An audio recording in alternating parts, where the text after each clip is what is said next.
wambaje niba nemera ibintu bya Illuminati niba bibaho cyane niba bimeze gute. Ya icyo navuga nuko mbyemera biriho kandi ni ibintu bifitanye isoko cyangwa se biri nyine biri muri rooted nyine bifatiranye hamwe n'ibintu bya Freemasonry. Freemasonry n'abubatsi bigenga niryo zina bakunda kuyita. Na iyo bavuze ngo abubatsi bigenga gushaka gukomoza muri ya nkomoko yo muri Bibiliya Itangiriro ibice 11 umurongo wa mbere aho bavuga mu Tour de Babel umunara w'Ibabeli abantu bubakaga bavuga ngo iki Imana bavuga. So ni agenda ihari bifuza ko abantu bagabanuka gwese ariko isi ntabwo ari overpopulated kuko uyu munsi ntabwo umuntu ushobora kubwira umuntu ngo abyumve cyangwa bisobanura ubwira yuko the whole world population iramutse ituye itarimo kubyigana neza abantu baba mu nzu yabo ari nk'abantu bane abantu bose the whole world population ishobora gutura muri leta ya Texas. The whole world population ishobora gufitinga muri kariya gashororongo ubona muri West Africa ka Gambia kameze gute. The whole world population ishobora gukwira mu mujyi wa New York abantu bose bagenda baba mu kazu bagasigaza n'akantu kameze nk'akarima k'igikoni kubona. Ntabwo turi benshi na resources ntabwo ari nkeya ariko hari igatsinda ry'abantu 1% bari very greedy bashaka kugira ngo abantu bumva yuko abari ubusa bagomba kuvaho. Abantu bise iryo jambo ryo kwikunda bashobora kuryumva nabi ariko nko kuri njyewe nuvuze ngo ngomba kwikunda nkashishikariza abantu ngo tugomba kwikunda nta kintu na kimwe mbe mbyicuzaho. Muvuga ngo ahubwo tugomba kwikunda tukirebaho tukikunda cyane tugakomeza tukikunda cyane. Uko nigeze kubivuga nta kuko nta cyaha kiri mu kwikunda. Cause iyo hataza kubaho kudushishikariza kwiyanga ntabwo nanjye nari kuba nakazi igihe nshishikariza abantu kwikunda. So hariho nyine ubwami aribwo nyine Karinga buvaho haza Repubulika. Noneho n'indirimbo nakoze yo kugerageza gushyira ku munzani ibyo bintu ko ari bibiri no kuba nagerageza kubikompara ngo ndebe. Urakoze umbajije ikibazo cyiza cyane. Ibyorezo ni indwara ibyo ni ibintu by'abazungu. Twebwe ntabwo twajyaga tugira ibyorezo ntabwo twajyaga tugira indwara. Ahita aza muri Kongo baratangira bavuga ngo barimo barakingira imbasa. Nawe iyo bavuze ngo barakingira imbasa nibwo hahise haduka sida kubera ko iriya iyo vaccine bavuga ko ubwayo yari deadly niho haturutse introduction ya sida. Ni ibintu byaje kwemezwa ku buryo budasubirwaho. Ni ukuvuga ngo indwara bafite uburyo ubwabo bagenda bakazinjiniringa just zikabaho. Ikindi kandi nanone right ni Iras Jaras official nizere ko bumeze neza cyane abadukurikiye mu Rwanda abadukurikiye bari hanze yarwo mwese twizere ko mumeze neza cyane. Hanyuma ngira ngo nkuko muri kubibona kuri kamera zacu uyu munsi twabazaniye umuntu mukunda muri benshi cyane no umupapa no umusore bitewe nuko nyine wabyumva ariko nyine diplomat no fasasi. Yes uze kuza mu mazina yawe fasasi wa mbere ndahinyuzwa bihura niriya rimwe ST iri muri username ya byose bijya guhuriramo bijyahura iriya rimwe nayo nyine bijya guhuriramo nyine ariko still bigahura nuko nyine iriya rimwe ST iri muri username yanjye ya Instagram ari fast so fast no fast sasi kaba fasasi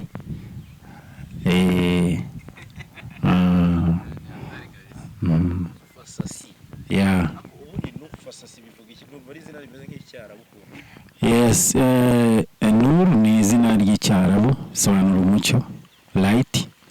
Yeah fasasi ni izina niswe n'ababyeyi banjye muri time navukaga hari papa umwe gutya ufite amahamuko muri West Africa za Nigeria, yari inshuti ya papa wanjye cyane, yitwaga Fasasi. Nuko rero ndavuka akajya nkunda cyane, akankunda, utangiye kujya munyitirira. No mu kuvuka kwanjye yanzaniye impano, harimo n'udutabo. Hari agatabo njya nibuka cyane, nakuze ndi umwana nkajya nkabona ntaranamenya no gusoma neza, nkajya nkabona kitwaga The Birds and Other Stories. So ngira ngo yashizemo esprit yo gukunda udutabo. Ngira ngo naho byahiringira ngo icyo gihe kugera ubu ngo ngira ngo byahise bihurirana na rero interested mu bitabo, mu dutabo yarago ibintu nk'ibyo. Nuko nguko rero izina rye bararinyitirira rya rirafata riba mu mazina yanjye. Ndibuka mu bihe byashize nkiri muri kaminuza twari dufite umwarimu mu Nigeria, so mukuza ari amazina y'abantu ubona nitwa Fasasi, biramutangaza cyane, aravuga ngo bishoboka gute se ugeze uba muri Nigeria cyangwa ndamwaye nawe muri Nigeria, ariko sinamusobanurira byinshi. Ni izina rifite icyo rivuga iwabo. So DPG ngira ngo wenda ni n'umwihariko wenda kuri wowe, kuko njya mbona abandi barapeye wenda tugenda tumenya amazina yabo y'Ikinyarwanda. Sinzi niba ugira izina rindi ry'Ikinyarwanda, kuko abantu benshi bavuga ngo Diplomat no Fasasi. Niko kuntu witwa gutyo gusa ari nayo mazina wagiye ukoresha mu no mu myigire. Nuko nguko no mu myigire, education yanjye yose niyo mazina yanjye. Nta zina ry'Ikinyarwanda ririmo, ariko still murandi proud yabyo ko niba nitwa Fasasi, bona izina ryo muri West Africa ya Kinyafrika. So bona ko nta kibazo. Nuru ni izina ryanjye ry'idini, ni izina ry'icyarabu, ariko still n'ubundi the original Arabs ntabwo bari abazungu, so byose usanga ari fresh. Bihura n'ubundi na ya movement yawe nkunda kukubona na ya Pan-Africanism, yo ukunda kugaragara nk'umuntu ukunda Afrika cyane, even ku bintu ukora ku mapost, ku ndirimbo zawe ukunda kwereka abantu buryo bakikunze, uko bakarebeye mu bindi bintu. Niko kuntu munze kubona, niryo jisho ngiye mbibonamo ibintu. Sinzi niba ndi guhamanya nawe, ariko wenda ubwo wadusobanurira niba ariho hantu byerekeza, kugira ngo turajya no kuri Karinga nyirizina n'ubundi ndirimbo wasohoye nayo umuntu yumva ko nyine iri mu murongo kumvisha abantu ko hari ibintu bimwe byavuyeho bigasimburwa n'ibindi, ariko wenda nabyo bikaba bifite icyo bikemangwaho. Abantu bise iryo jambo ryo kwikunda bashobora kuryumva nabi, ariko nko kuri njyewe nuvuze ngo ngomba kwikunda, nkashishikariza abantu ngo tugomba kwikunda, nta kintu na kimwe mbe mbyicuzaho. Muvuga ngo ahubwo tugomba kwikunda, tukirebaho, tukikunda cyane, tugakomeza tukikunda cyane. Uko nigeze kubivuga, kuko nta cyaha kiri mu kwikunda. Cause iyo hataza kubaho kudushishikariza kwiyanga, ntabwo nanjye nari kuba nakazi igihe nshishikariza abantu kwikunda. Habaho ikintu cyo kurwanya image yacu no gutuma dushishikarizwa kwiyanga. Imana ni inzungu, kugira ngo ugaragare neza mu bantu ugomba kugenda ukableachinga. Now igihe Imana ari inzungu, ni ukuvuga ngo twebwe tukaba tuzi yuko turi ingabo za Yesu zirwanya Satani. Yesu bakagerageza kumwimejinga mu buzungu, tukaba turi ingabo za Yesu zirwanya Satani. Ishusho ya Satani ni iki? Ni umuntu wira, ni ikintu umwijima, umuntu wirabura. Niba muri ingabo z'Imana, Imana bayibrandinze ko ari inzungu, mushaka kurwanya Satani. Ngo Satani ni ukumutsemba, ukumukuraho. So ni ikintu cyane. So ngomba kurwana ku building ya image yo kongera kumenya ngo turi bande, tukikunda. Iyo tahi kintu cyo kutudemoniza no kutuma twiyanga tukarwanira kugira ngo twitukuze twiyambure ubunyafurika twiyambure byose. Ntabwo nakabaye nanjye ndi hano nshishikariza kugira ngo twikunde, tumenye abo turi bo, tumenye ko we are the most powerful people in the world. Turi abantu babayeho kuva kera cyane, turi abantu bahaye isi civilization, twatumye civilization zose zibaho ku isi. Turi abantu bubatse kingdoms zikomeye. Umwami wa mbere wabayeho mu mateka y'isi kuva yaremwa ni umwirabura, yubatse Babylon. Turi abantu bubatse empires zikomeye za West Africa. Turi abantu bubatse pyramids za Giza ziri dated mu myaka 10,000. Turi abantu bahaye isi ibintu byinshi cyane. Umuntu uri powerful cyane. Still no kuri bwa butaka bwacu nibwo buririshe, nibwo bufite ibintu hafi ya byose 80% y'ibintu byose sikeneye still birahangaha, ariko icyo kintu cyadukuwemo nitwakime. Niyo mpamvu manwani nambara kumenya ngo twimenye, twikunde, niba ngombwa twikunde, tunikunde cyane kurushaho. Niyo mpamvu mubwira abantu iyo mwise kwikunda kana urikunda bumva ari ikintu kibi, ukumva ko in fact bana dushyizemo ukumva ko kwikunda ari amakosa, ari icyaha. Kwikunda nta cyaha kirimo kwikunda. Niyo mpamvu mubwira ngo Church of England, urusengero rw'Anglikani, aba followers benshi, abayoboke benshi England ku isi yose baba muri Nigeria niyo ifite abayoboke benshi Church of England. Ntabwo bashobora kuvuga ngo noneho kubera umwaka tuyite Church of Nigeria, ko niho hari benshi yakatwite. No, barakomeza bakakigumana, ni icyacu. Urumva ni ikintu kiri ngombwa, kiri important cyane. Tumaze kwimenya no kwikunda, nta muntu ushobora kutumeneramo, nta muntu. Usanga rero nicyo kintu twagiye tukibura cyane, kutimenya ngo tumenye neza turi bande, turi bantu ki, turabirabura, uruhu rw'umukara, black skin, pigmentation, melanin ifite ubuhe mumaro ku buzima bwawe? Ni ikihe kintu utandukanye n'undi muntu udafite melanin? Mbega twimenye, ntabwo twageze umwanya waje kugira ngo twige twimenye. Nawe urabona ikibazo cyo kuba ubumenyi twifite bwacu ntabwo buhagije, ubumenyi dufite no ku bandi bantu nabwo ntabwo buhagije. Ugasanga naho ngaho rero ikibazo mu nyigisho zanjye kenshi byo mvuga byo mpanga yingira gute nibanda cyane kuri icyo kintu cyabo turibo. Wenda kuri Karinga n'ubundi mu bintu wagiye ukomozaho n'indirimbo ngira ngo wenda n'abantu tubashishikariza kugenda kuyireba kuri YouTube channel yawe, ko wari umaze n'igihe kinini uranabivuga uti haciyemo igihe kinini mutambona, wakoze n'amashusho ni byiza, ariko ibyo bintu byose usobanuye n'ibyo wakomojeho muri Karinga byaba ari byo bintu ubona wenda bishobora kuba byarafavorije ubucakara muri Afurika? No, nta kintu kugira ngo ubucakara bubeho ari uko twagombye kuba muri iyo condition kugira ngo ubucakara bubeho.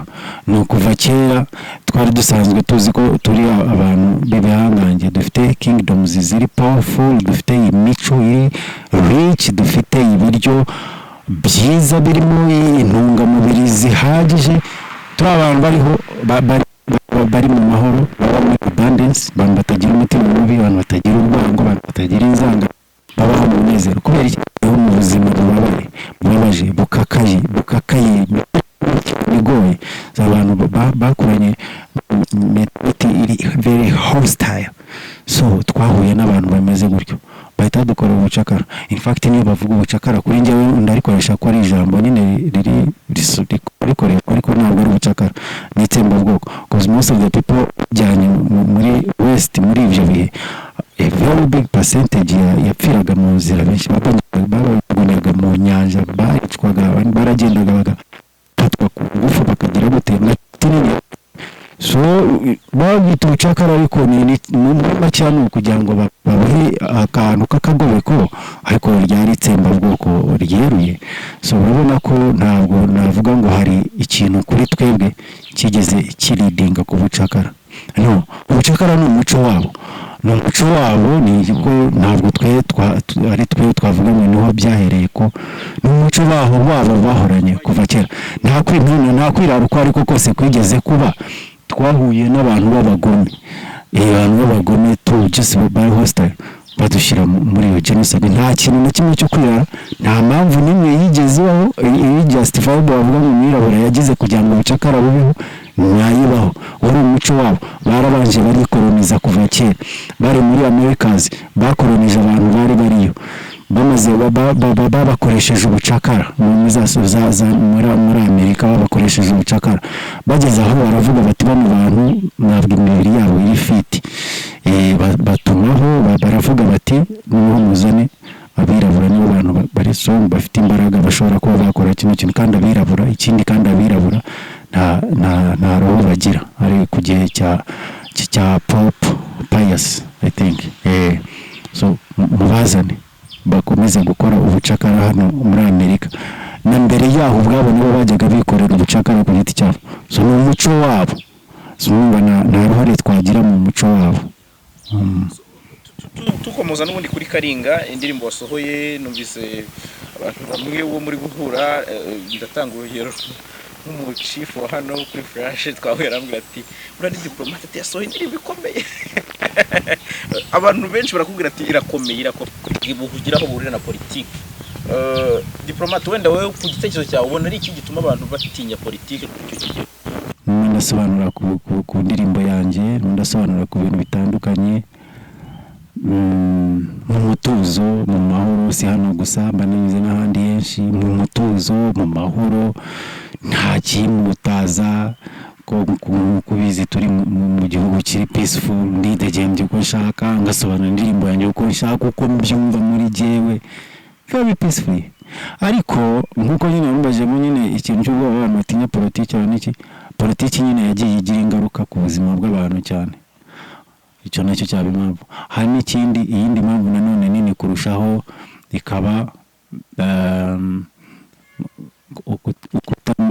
ukutamenya nayo ni ubundi bwoko bw'ubwoba bukomeye bya hatari because iyo utazi nacyo ubwacyo ubumenyi bukeya nabwo bwakubera intandaro y'ubunyabwoba nabwo bukomeye cyane ubumenyi bukeya ni intandaro y'ubunyabwoba yo kuba coward ugomba kuba coward iyo nta bumenyi ufite uba coward ko muri icyo gihe ntabwo ushobora kumenya uburenganzira bwawe ntabwo ushobora kumenya ikitegeko rivuga ko ntabwo wafashe umwanya wo kurisacinga no kwipinga n'ubumenyi kubera ko batayazi so ni ikibazo gikomeye so ubwo bwoba buturuka mu bumenyi bukeya bwo kutamenya uburenganzira bwawe ngo umenye ko ibintu mba ndimo gukora ibyo kuvuga navuga yuko n'igihugu cyangwa n'ubuyobozi cyangwa n'amategeko arabishyigikiramo kubera ko ubuyobozi bwacu busapotinga constitution itegeko ryacu niyo umuyobozi agiye kurahira arahira avuga ati nzubahiriza iyi constitution zubahiriza rino tegeko nshinga n'indi rengaho nzabihanirwe ukamenya ngo constitution imereza uburenganzira bwo gutanga ibitekerezo ubwisanzure mu bitekerezo uko ibintu byumva ni ibintu byanditse muri constitution kandi ubuyobozi bubereyeho kuyihagararira no kuyirwanira no kuyubahiriza kuba nta kintu uvuze kibi kiri damaging ku ituze rusange rya rubanda nta problem irimo so rero usanga kutamenya intandaro y'ubwo nyine kuba iriya cowardice kutamenya kutamenya rero ni ikibazo gikomeye cyane ubwabyo bikubibamo ubwoba irira ku muziro twiyaforme tumenye ni byiza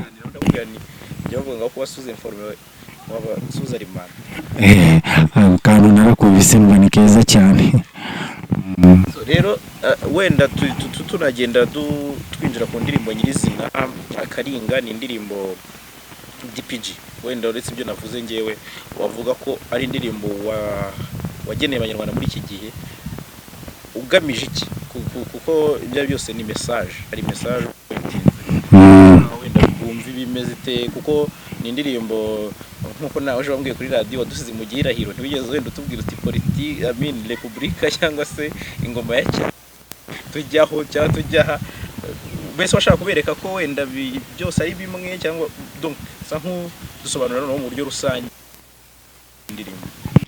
indirimbo nayikoze mu buryo nanarizaga izo sote ebyiri za administration ubwami ariyo Karinga nyine ni ingoma yayoboye u Rwanda ya cyane. Hari ingoma nyinshi ariko iyo abantu bashaka kurifaringa ku ngoma ya cyane bakunda kwifashisha cyane Karinga kuko ni nayo ya nyuma, the last one muri kingdom z'u Rwanda.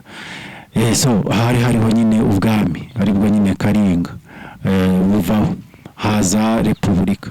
Noneho n'indirimbo nakoze yo kugerageza gushyira ku munzani ibyo bintu ko ari bibiri no kuba nagerageza kubikompara ngo ndebe, ariko n'indirimbo idafata umwanzuro ngo jewe miseme iki ndabona ari cyiza ngiki ndabona ari kibi. N'indirimbo isigira umuntu wese room yo kuvuga ariko ibi bintu ni ikihe numva kizima kirimo nawe yiyanaririza avuga byombo ko ari bibiri ese ni ikihe kizima kirimo ko when igihe repubulika yazaga ifite ibyo yashinjaga ubwami bitagenda neza gutya na gutya, abategetsi baba bari absolute control kuri buri kimwe biki. Noneho igomba guseswa kaza repubulika kaza demokarasi. Muri introduction ya repubulika niho duhita tuboneraho ibihumbi n'ibihumbi by'abantu bitangiye guhunga muri ntuza ya repubulika. Niho dutangira kubona ibintu by'abantu inzangano kwangana ku bantu kwica bagenzi babo kubera ubwoko. Niho dutangira kubona wakato guhezwa macakubiri ibiki bikabije kurushaho umurego cyane muri repubulika bitari biriho mbere. Kabone niyo byaba byari biriho mbere ariko muri repubulika yari kuyavuga ati nk'uko repubulika none ibyo bintu irabihanaguye ibikuyeho, ariko nubwo tubibona muri repubulika aribwo bitangiye gukaza umurego cyane. Nuko gukomeza gukaza umurego cyane nibwo muri repubulika tubona genocide yakorewe abatutsi.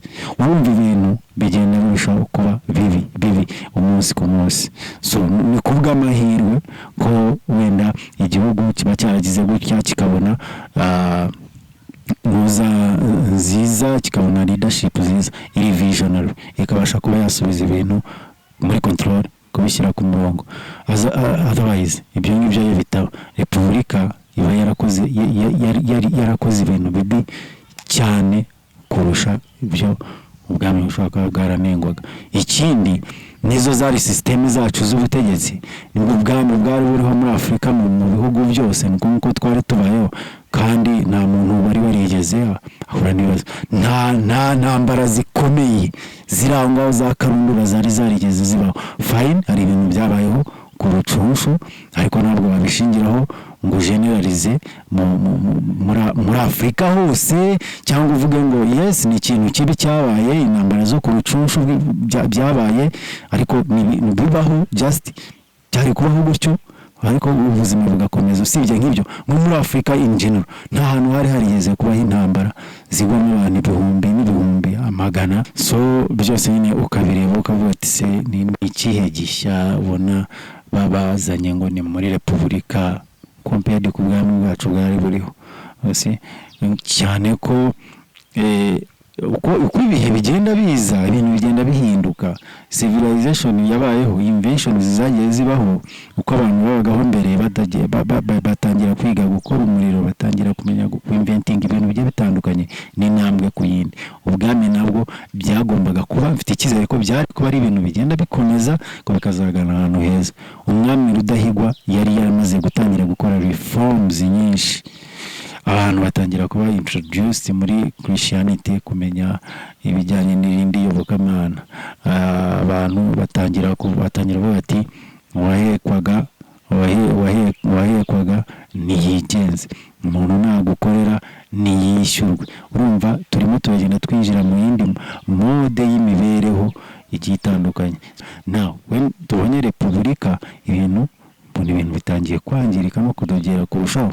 So ni ibyo sote ebyiri za administration nagerageje gukoramo kino gihangano, ndabikora ariko ntafite umwanzuro iki nicyo cyiza cyane, iki nicyo kibi, buri wese yiyumvire yisesengurire. ndagira ngo wenda iki kintu nkikubazeho kuko nagiye nkibona cyane by'umwihariko muri kino gihe gishize, nawe ubwawe nagiye nkikubonaho. Hari tumaze iminsi mu gihe cy'icyorezo cya COVID-19, icyorezo cyatunguye isi muri rusange, habaye byinshi cyane, byinshi cyane. Diplomate uri umwe mu bantu baba muri movement yo kukivugaho mu buryo umwe cyangwa ubundi ku bintu wagiye ubona bigiye bitandukanye, ku byo wagiye usoma, bamwe babifashe nko kurwanya, abandi babifata wenda nko gutanga information, abandi babifata ukundi kuntu. Ikintu kijyanye n'ibyorezo ku isi muri rusange ukivugaho iki noneho cya COVID? Ni mpamvu nagiye mbona Instagram ikurwa nta muntu umentioninga ngo byemere ngo rwose ngo uri mu bantu ngo barwanye ingamba. Ibyo byose ndagira ngo wenda ku kantu use nk'ugasobanurira mu buryo bw'imbumbe dusoreze wenda naho ngaho. Urakoze cyane Jaras. Instagram yarambanize, hari restrictions nyinshi banshiriyeho. Page yanjye, account yanjye imaze igiri muri shadow ban. Umuntu uza ya followers yaragabanutse, ngo bafite ukuntu basensaringa page yawe ntibibe neza kuri potential followers. Icyo kintu bakagikuraho, ukaba ushobora kumarana n'ibyumweru na bibiri ubonye mu follower umwe. Bafite babiri muri control yayo y'uburyo bayishadow banninga kuri potential followers mu bantu bakwifuza gukurikira bikagorana cyane. Bafite ukuntu babigenza, igihe kikazashira warafollowingaga ugasanga ntabwo kimfollowing. Byose biri mu bushobozi bwabo. Uyu munsi urabibona yuko hashize igihe kinini umuntu atemerewe gutaginga username yanjye ya Instagram. Ubwabyo ibyo ngibyo ni ukuvuga ngo hari igihe ubona umeze nk'aho uri muri position sacrificial. Ibyo bintu bimbaho barabikora, umuntu ashobora gutaginga izina ryanjye wapi. Account yanjye yakabaye igrowinga neza nk'iy'abandi bahanzi, ikazamuka muri big numbers. Icyo ngicyo nacyo barakirimitinga, byose mu bushobozi bwabo. So umunsi ntabwo wantaginga ngo bikunde excuse, bakavuga ati wenda ngo no kubera ngo posting ibintu ngo binyuranya no kuri kwa COVID. Nicyo ngicyo banshinja. Nkavuga ni okay, ngo singewe gusa izi mbuga nkoranyambaga zagiye zibaninga cyangwa deplatforminga aba experts benshi, thousands of experts babaye shadow banned, abandi bara deplatformingwa. Aba doctor nka Dr. Rashid Battar wo muri Amerika, ni doctor ukomeye cyane, bavuga ko ari top 40 y'aba doctor bakomeye muri Amerika. So yari afite views zo pozinga izabo zijyanye n'ihangana ry'iki kintu mu buryo kiba cyitwaramo n'ibiki. Kuba afite views zitumvikana n'izabo, bakabona ko biri ngombwa yuko aba silenced, ntihagire umuntu numva bagumana icyabo. Naho iyo urimo guhisha abantu bamwe ngo ntihagire umwumva ngo bumve wowe gusa, ntihagire umuntu wumva abantu babiri ngo yanariza ashaka ukuri, ubu ufitemo akantu katena, ubu ufitemo urwikekwe, byanze bikunze. Nyine ni muri urwo rwego rero kuri ibi ngibi bya COVID. So ikindi kintu wenda nabivugaho nuko nta byinshi cyane ndi buyivugeho, kubera ko ibyo nakabivuzeho byaba kubaza ibibazo, kandi kubaza ibibazo ni mpamvu Instagram yampanishinze. Just gushaka ibisobanuro, kubaza. Kandi ibintu byinshi cyane wenda navuga sharing cyangwa posting kuri Instagram, nta kintu mpimba nkura mu mutima wanjye, nta kintu mpimba. Just ni ibintu babiri mu articles yanditswe muri media ku isi hose, ni ibintu birimo kuvugwa n'abantu babihagazeho. Nta kintu nkanjye nkora, jeshyiraho ngaho ibintu byabaye cyangwa ibintu bigaragara cyangwa facts runaka. niba wenda ngiye ngacukumbura njya muri website ya CDC for example ngasanga CDC irimo ivuga ngo vaccine definition ya vaccine ni ngahita mfata iyo ntuza ibisobanuro bya CDC tambishari ntabwo ari njye ubikoze nta hantu mpuriye nabyo so ugasanga ukibaza impamvu ya censorship impamvu abantu badashaka opposing views usanga ni ikibazo gikomeye muri rusange iki ni cyo uvuga kuri bino ibyorezo ni byinshi byagiye bibaho bigashigisha isi ubivugaho iki kuko bivugwaho mu buryo butandukanye nkuko kuntu uri kuvuga uti ushobora kuzana view yo opposing ikenewe kumvwa bakashaka ko bitumvwa ariko wowe ufite ukuntu bibona mu buryo buri general ku byorezo muri rusange byenda bishegesha no mu bumbi hari ibivugwa bamwe bati byizanye abandi bati muri labo abandi bati nabakire abandi bati wowe ubifata gute mu gatebo mukaye gatebo mu buryo bw'ibyorezo muri rusange kugira wenda bitumva ko ari kwegestinga kimwe urumva muri rusange ibyorezo ubibona uti urakoze umbajije ikibazo cyiza cyane ibyorezo ni indwara ibyo ni ibintu by'abazungu twebwe ntabwo twajyaga tugira ibyorezo ntabwo twajyaga tugira indwara in fact abazungu ntabwo bajya bavuga ukuri ariko iyo bavuze ngo b'inventinze amavuriro ndabashimira cyane ngo mwakoze igikorwa cyiza koko mw'inventinze amavuriro ni okay kubera ko mwebwe mwazanye indwara muri introduction yango dutangira kubona imirwara ngo dutangira kubona za sida dutangira kubona za cancer dutangira kubona indwara nyinshi cyane zitabarika mu introduction ngotanya so indwara ni ibyabo ibi byose turimo kubona ahangaha byose ni ibyabo ngibi ntabwo byari ibyacu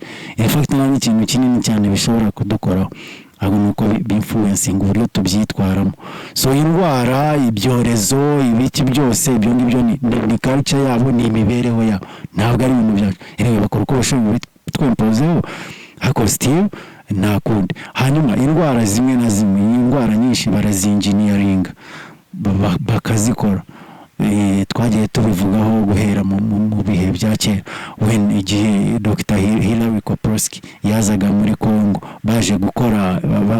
aje gutestinga vaccines polio vaccine bazikoze muri kidneys z'inguge barimo kugera ubwo polio imbasa yari bamereye nabi cyane muri Amerika mu myaka mu ntangiriro z'imyaka muri 50 so mu gihe cyo muri 52 nibwo yagerageje kuinventinga urukingo rw'imbasa urukingo rw'imbugi wabi imbasa irabamaze hanga nta kintu cy'ikimba cyitwa imbasa tuzi ahita arutana avuga ati reka ndujya muri Afrika aruzana muri Congo harimo kugerageza kureba ukuntu bakora avuga ngo ni polio vaccine Dr. Hilary Koprowski abandi ba experts ba scientists batandukanye bamuhaye warning baramubwira ngo iyo ntuza akoze akuye muri kidneys z'inguge zishobora kuba deadly zishobora kuba dangerous zikaba zatera ku introduction y'ikindi kintu kibi cyane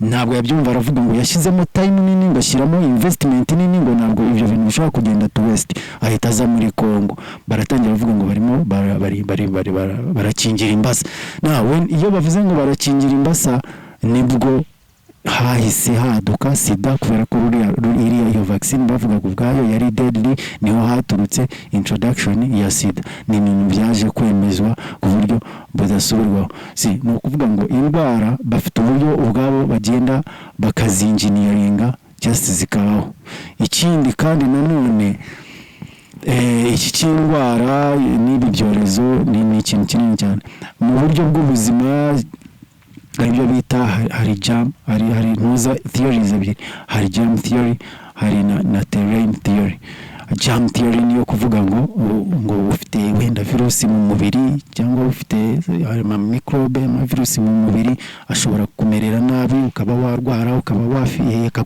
ukaba infected ukaba ugomba gukenera kuvurwa mu buryo now hakabaho n'iyindi bita terrain theory na terrain theory ni yindi uba exposed kuri germs bacteria virus ukaba exposed kuri zo now immune system yawe ikazirecognizing, immune system yawe ikahita izirecognizing ikarwana nazo. Iyo ngiyo ni terrain theory.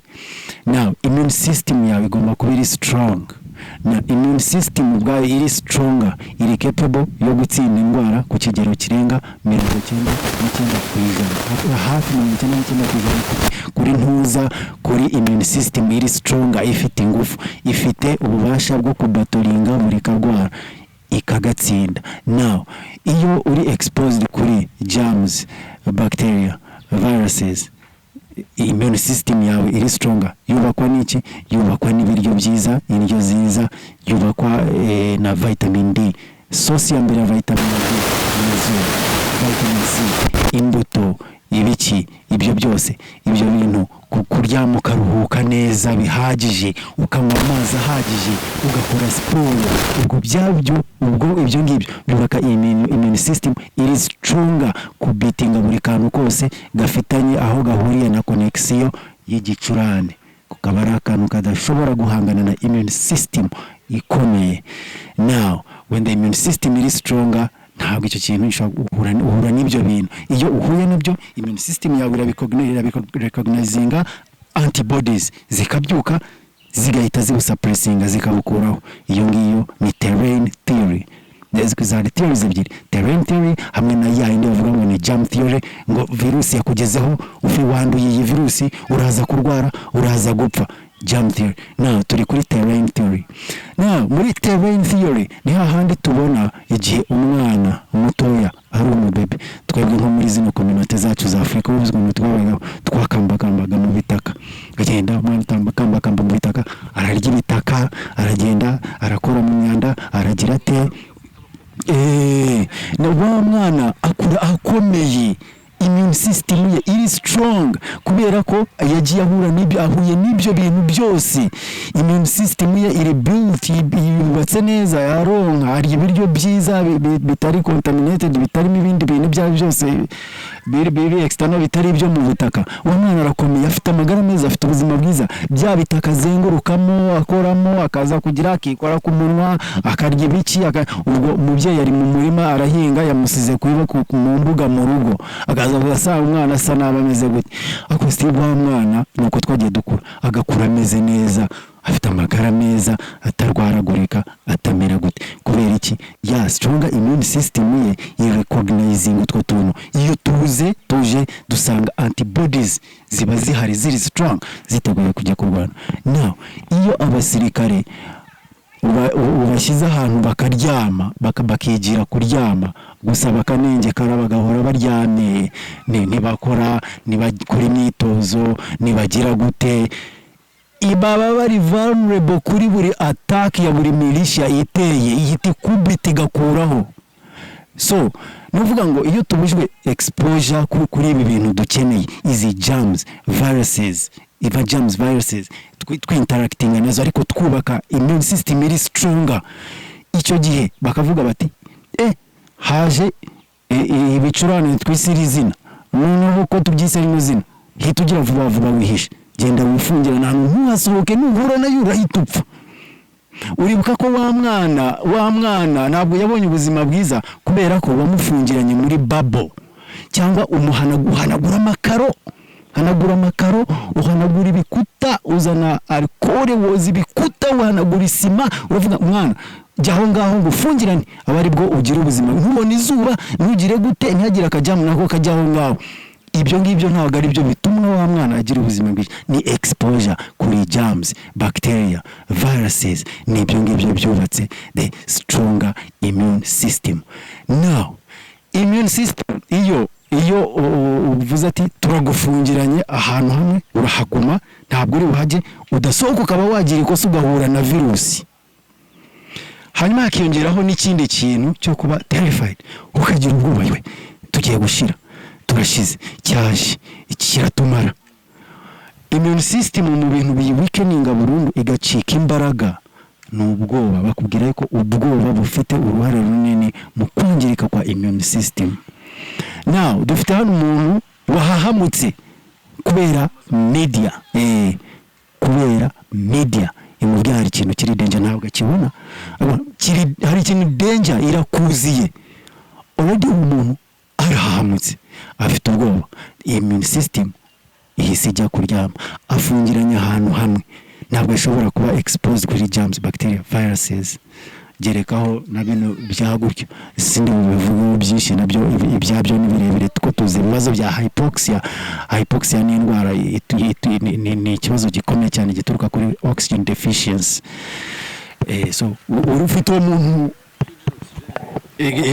oxygen deficiency oxygen itera indwara bita hypoxia kandi oxygen deficiency ishobora gutera ibintu byinshi ibibazo byinshi cyane nawe ibyo rero tukiretse nawe ufite wa muntu ubayeho gutyo yihishe afite ubwoba udashaka kuba exposed ku ma germs ku ma bacteria ku ma viruses adashaka kubaka immune system ikomeye abe exposed kuri ntabwo agomba kubona exposure ihagije y'izuba kugira ngo immune system ye ikomeze yiyubake ikomere abayeho muri ubwo buzima buri kintu cyose gishobora kuza gishobora guhita kimukoraho ariko umuti wa byose nuko uruta byose nuko abantu bubaka immune system zikomeye now iyo wumva bavuga nk'uruganda nka Pfizer ngo ruzinjiza miliyari 15 cyangwa se $30 z'amadolari mu mwaka umwe kubera wenda inkingo za Pfizer ukabona isi yose yahagurutse ishora cyane amafaranga amamiliyari n'amamiliyari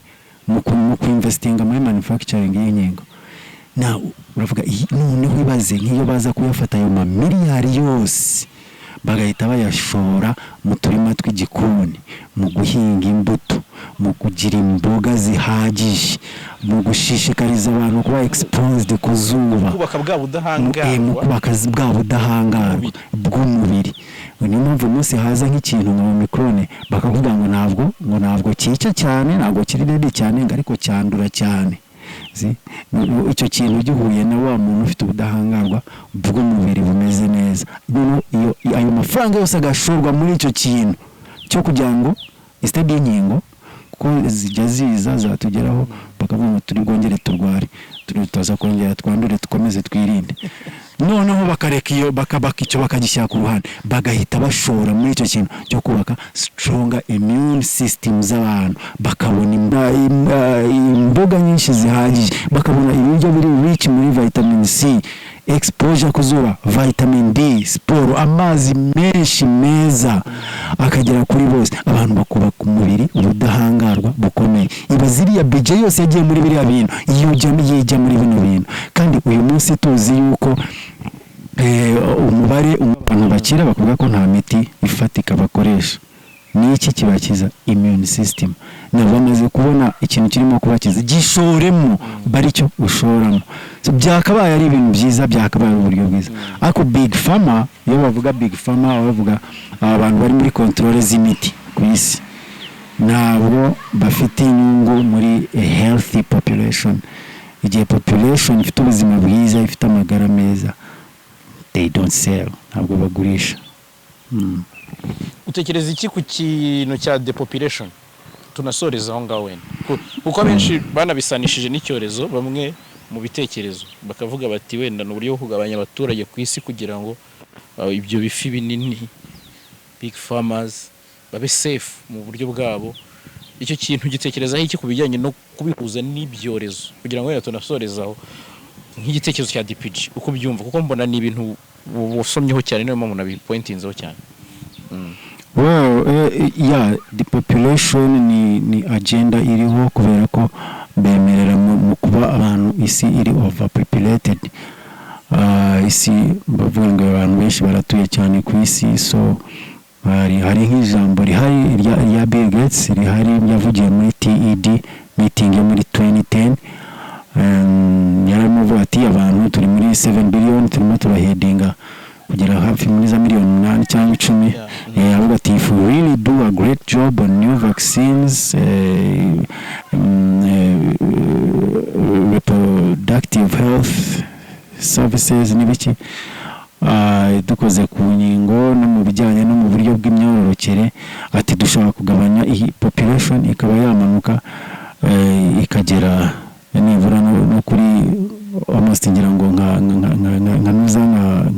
bavugaga yuko bashobora kuba babigabanya bikajya nko muri 15 to 10%, akaba ariho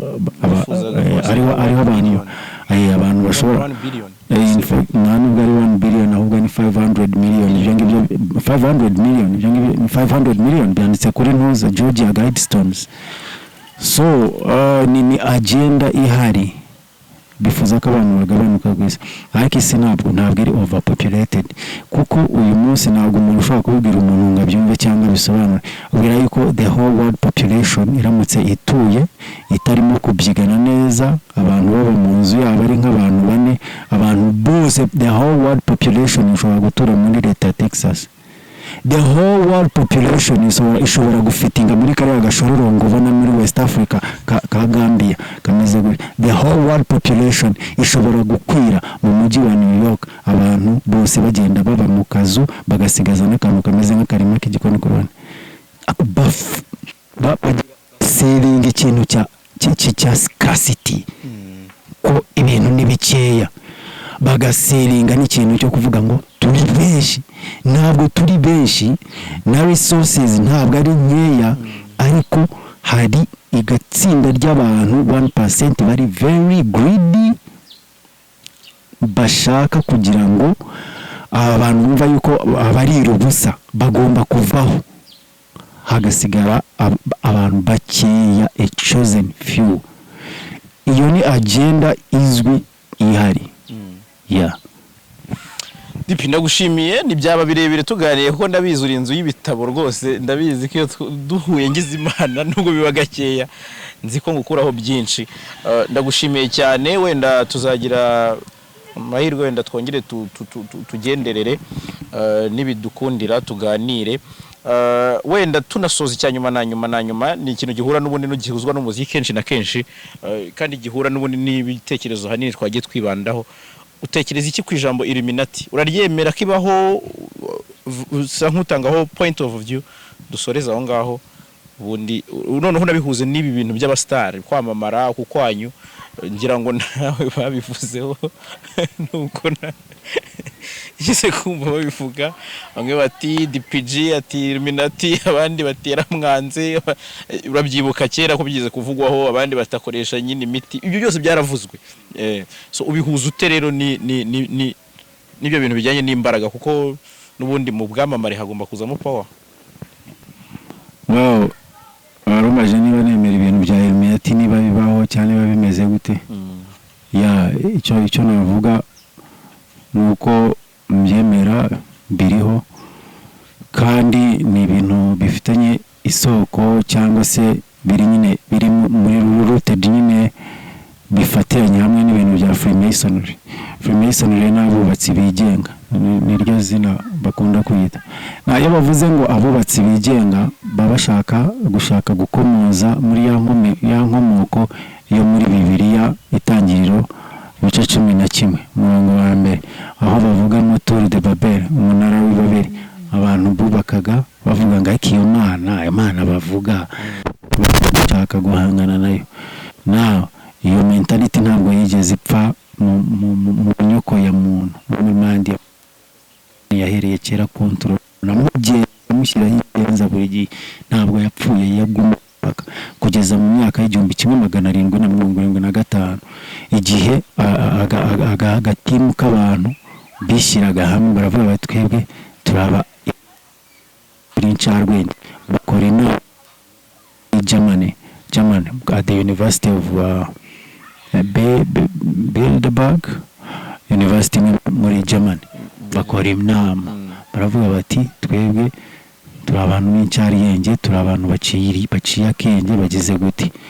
Now turi aba elites, turi the illuminated ones, dushobora gutekinga control ya buri kintu cyose kiri hano ku isi, tukayobora byose, tugakontorora byose, tukagira gute. Nuko bicara aho ngaho mu Budage. Guhera icyo gihe haboneka formation, ibintu byose bakagenda bakicaringa muri harimo imiryango y'aba Rothschilds, nibo bantu ba running idolari amakipe y'abantu b'abayahudi baraninga idolari bagurisha bakora idolari bakarigurisha leta y'Amerika ku nyungu nini cyane, akari bayigurisha niba bita Federal Reserve, ntabwo ari Federal Reserve, na reserve zifite ni ibintu by'ubupapuro bacapa bakabigurisha leta y'Amerika, nayo ku ideni ikajya ni ikipe y'abantu bari ku ruhande gusa bakorera inyuma y'amarido bakinfluence ibintu byose. Perezida wa Amerika wese ugiyeho ni bure, baba bari inyuma bafite strings, bafite imigozi. Hano hari ya mikino babyita gute, abantu baba bafata utugozi, hari utuntu babyinisha puppet batubyinisha gutya, bari inyuma y'amarido bagashyiraho illusion of choice ngo abantu bagiye gutora Trump, bagiye gutora Biden. Byose ni hahandi uri butorwe wese ni hahandi, by the right wing, the left wing, ngo left ya Trump, ngo right ya Biden. Na left, na right. The left wing and the right wing, they all belong to the same bird. Ni ikinyoni kimwe, bari bimwe. Ni agakipe k'abantu b'umwijima bari hariya bamanaginga, bakontorora buri kintu cyose kijya hano imbere ku isi, bakontorora central banks za almost buri gihugu. Ibihugu byinshi byagiye bigerageza kwidistancinga ku idolari, no vuga ati turi inyuma, bagiye bicwa, bakadafi barishwe kubera ko bashakaga kwitandukanya n'idolari. So Illuminati irahari, bakoresha yes the famous names, amazina akomeye mu influencing abantu no gufatheringa agenda za Satani, n'abantu bari satanic batemera Imana, bemera bigirwamana, ikigirwamana cya Baphomet, bajya mujya mucona amashusho kimeze nkaho gifite amahembe iki ibintu nk'ibyo. So Illuminati irahari. Iyo bavuze ngo kana kari muri Illuminati, kana kari muri Illuminati, abenshi babibeshya ko babifiteho benshi babikoresha byabo, n'abantu benshi bakomeye tuzi bamwe n'abamwe bavuga ngo sana nka hano muri Afrika umunyamuryango babibikoresho byakagaciro.